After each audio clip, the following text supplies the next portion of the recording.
Hello friends, welcome back to my YouTube channel. ಇವತ್ತಿನ ವಿಡಿಯೋದಲ್ಲಿ ಕರ್ನಾಟಕ ವಿದ್ಯುತ್ ಪ್ರಸರಣ ನಿಗಮದಲ್ಲಿರುವ ಖಾಲಿ ಇರುವ ಹುದ್ದೆಗಳ ಬಗ್ಗೆ ಮಾಹಿತಿಯನ್ನು ನೋಡೋಣ.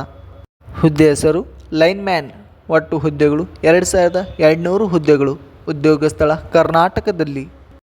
ವಿದ್ಯಾರ್ಥಿ ಅಭ್ಯರ್ಥಿಯು ಯಾವುದೇ ಮಾನ್ಯತಾ ಪಡೆದ ಮಂಡಳಿಯಿಂದ ಅಥವಾ ವಿಶ್ವವಿದ್ಯಾಲಯದಿಂದ SSLCಯನ್ನು ಪೂರ್ಣಗೊಳಿಸಿರಬೇಕು. ವಯೋಮಿತಿ ಅಭ್ಯರ್ಥಿಯು 20/11/2024ರಂತೆ ಕನಿಷ್ಠ 18 ವರ್ಷಗಳು ಮತ್ತು ಗರಿಷ್ಠ 35 ವರ್ಷಗಳನ್ನು ಹೊಂದಿರಬೇಕು.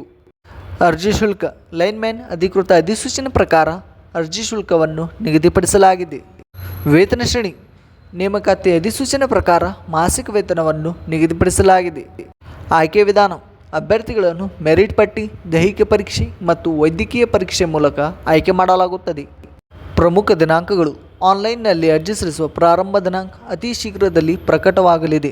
ಆನ್ಲೈನ್ನಲ್ಲಿ ಅರ್ಜಿ ಸಲ್ಲಿಸುವ ಕೊನೆಯ ದಿನಾಂಕ ಅತಿ ಶೀಘ್ರದಲ್ಲಿ ಪ್ರಕಟವಾಗಲಿದೆ.